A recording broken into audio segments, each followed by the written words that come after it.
नमस्कार दोस्तों, मैं प्रवीण कुमार उज्ज्वल क्लासेस में एक बार फिर आप सभी का स्वागत करता हूं। आई होप कि आप सभी बहुत अच्छे होंगे। तो दोस्तों, आज की इस वीडियो में हम लोग पढ़ने वाले हैं बहुत ही शानदार टॉपिक, और इस टॉपिक का नाम है रजोधर्म। ठीक है, तो कैसे होता है प्रोसेस, इसको हम लोग यहाँ पे समझेंगे। और ये आपके बोर्ड एग्जाम में 2 नंबर में पूछा हुआ भी है, ठीक ना। तो इसको आप अच्छे से समझेंगे, ठीक है, क्योंकि इसको रटने की ज्यादा जरूरत नहीं है। आप बस इसको समझेंगे तो आसानी से इसको लिख सकते हैं, ठीक ना। और इसे वैसे भी समझना आपके लिए बहुत ज्यादा जरूरी है, ठीक ना। देखिए, तो इस टॉपिक को स्टार्ट करने से पहले यदि आप मेरे चैनल पे फर्स्ट टाइम है, यानी पहली बार है, तो आप मेरे चैनल को सब्सक्राइब कर लीजिए और वीडियो को लाइक कीजिए, ठीक है। चलिए स्टार्ट करते हैं हम टॉपिक को। देखिए, प्रश्न क्या है कि क्या होता है जब अंड का निषेचन नहीं होता है, तो ठीक ना। जब अंड का निषेचन नहीं होता है तो फिर क्या होता है फीमेल में इसका, ठीक ना। इस चीज को आज हम लोग समझेंगे, ठीक ना। तो यहां पे देख सकते हैं आप कि यहां पे अंड का निषेचन नहीं होता है, ठीक ना। तो क्या होगा, आप यहां पे देखिए, यह अंड कोशिका का निषेचन नहीं हो, यदि अंड कोशिका का निषेचन नहीं हो तो यह लगभग 1 दिन तक जीवित रहती है, ठीक ना। जब अंड कोशिका का निषेचन नहीं होता है तो यह लगभग 1 दिन तक जीवित रहती है, क्योंकि अंडाशय प्रत्येक माह एक अंड का निर्माण करता है या मोचन करता है, ठीक ना। प्रत्येक माह एक ओवरी होता है, जो अंडाशय होता है वो एक अंड का निर्माण करता है, ठीक ना। देखिए, वैसे तो फीमेल में 2 ओवरी पाया जाता है, लेफ्ट एंड राइट, ठीक ना। लेकिन क्या ये अल्टरनेट काम करता है, ये अल्टरनेट काम करता है। 1 मंथ अगर राइट वाला करेगा तो 1 मंथ लेफ्ट वाला करेगा, ठीक ना। तो यहाँ पे क्या कह रहा है कि एक अंड का निर्माण करता है या मोचन करता है, ठीक ना। अतः निषेचित अंड की प्राप्ति हेतु गर्भाशय भी प्रति माह तैयारी करता है, ठीक ना। उसके बाद क्या होता है कि निषेचित अंड की प्राप्ति हेतु जो गर्भाशय है भी प्रति माह तैयारी करता है, ठीक ना। मतलब हर महीने क्या करता है, उसकी तैयारी करता है, प्रिपरेशन करता है। अतः इसकी अंतःभिक्ति, ठीक ना। अतः गर्भाशय की जो अंतःभिक्ति है, देखिए ये जो अंतःभिक्ति है क्या हो रहा है, मांसल स्पॉन्जी हो जाती है, ठीक ना।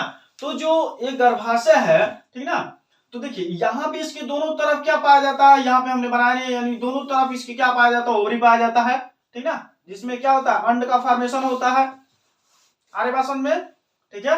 तो यहां पे क्या हो रहा है, जैसे ये क्या करता है, दोनों अल्टरनेट काम करता है, ये हो गया। अब यहां पे कह रहा है कि अतः इसकी अंतःभिक्ति, यानी जो आंतरिक परत होती है, मांसल एवं स्पॉन्जी हो जाती है। ये क्या हो जाती है, मांसल और स्पॉन्जी हो जाती है, यानी फूलने लगती है, ठीक ना। ये क्या होती है, फूलने लगती है इस प्रकार से, ऐसे, ठीक है।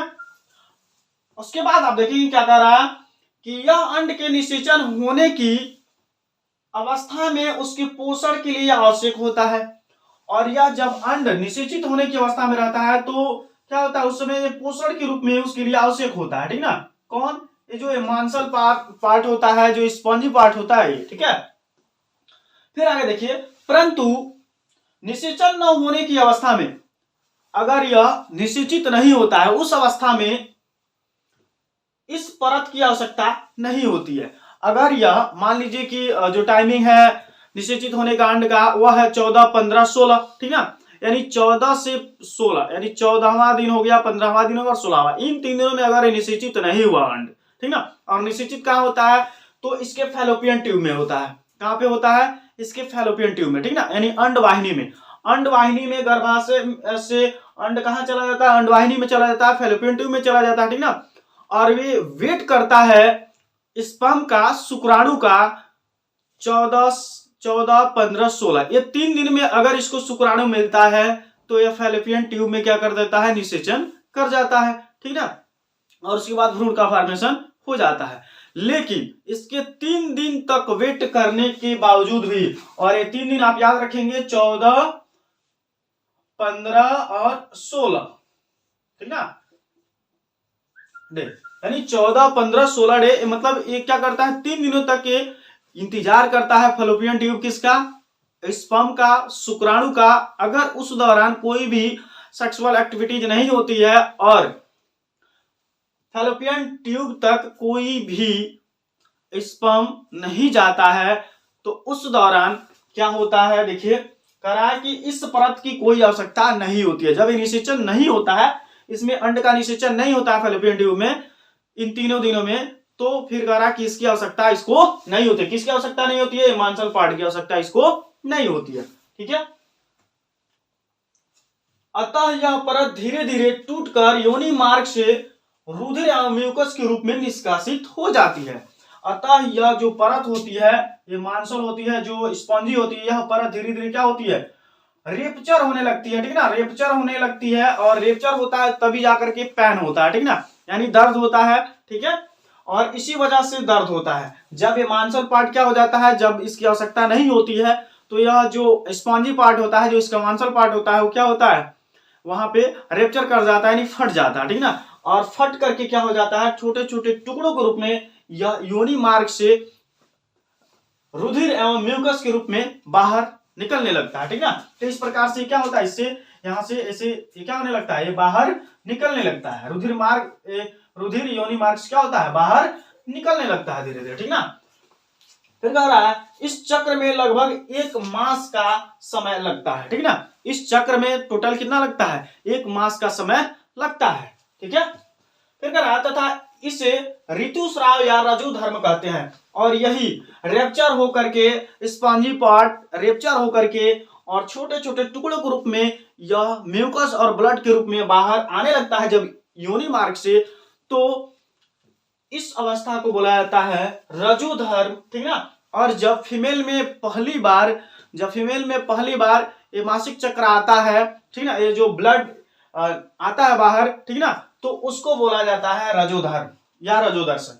ठीक है, इस फिर कह रहा है इसको रजोधर्म, ये ऋतुस्राव भी कहते हैं या रजोधर्म भी कहते हैं। ठीक ना, इसकी अवधि 2 से 8 दिनों तक होती है। ये जो कंटिन्यू जो प्रोसेस होता है ना, ये जो ब्लड बाहर आने का, ठीक ना, जो इसके टोटल जो स्पॉन्जी पार्ट होते हैं या मांसल पार्ट होते हैं, टोटल जब टूट करके ये धीरे धीरे ये कम से कम, एक बता रहा मतलब कि टोटल जो टाइम लेता है 2 से 8 दिनों तक टाइम लेता है, और 2 से 8 दिनों तक के टाइम में क्या करता है, पूरा ये रुधिर और म्यूकस के साथ बाहर आ जाता है। ठीक ना, तो इसी प्रोसेस को बोला जाता है ऋतुस्राव या रजोधर्म। ठीक ना, तो कई बार आपसे बोर्ड एग्जाम में क्वेश्चन पूछा जाता है कि रजोधर्म क्या है बताइए, या आप इसको बोल सकते हैं ऋतुस्राव क्या होता है, इसको पूछ सकता है। ठीक ना, और यहाँ पे पूछता है, देखिए जो एमसीक्यू में क्वेश्चन पूछता है कि ऋतुस्राव का मतलब ऋतुस्राव में कितना टाइम लगता है, कितने डे लगते हैं, तो आप बताएंगे 2 से 8 दिन लगता है। ठीक ना, टोटल ऋतुस्राव होने की जो रजोधर्म की प्रोसेस होती है वो 2 से 8 दिनों में समाप्त होती है। ठीक ना, तो ऐसे आप देख लिए कि क्या होता है जब अंड का निषेचन नहीं होता है, तो ठीक ना, तो कौन सी घटना घटती है, तो रजोधर्म होती है। ठीक ना, ऋतुस्राव की प्रोसेस होती है। ठीक है, आप इसका स्क्रीनशॉट लीजिए।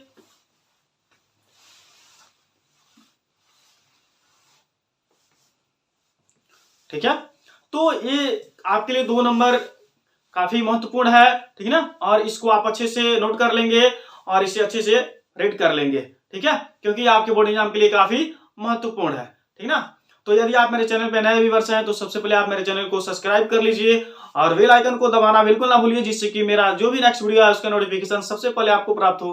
Thanks for watching video. जय हिंद।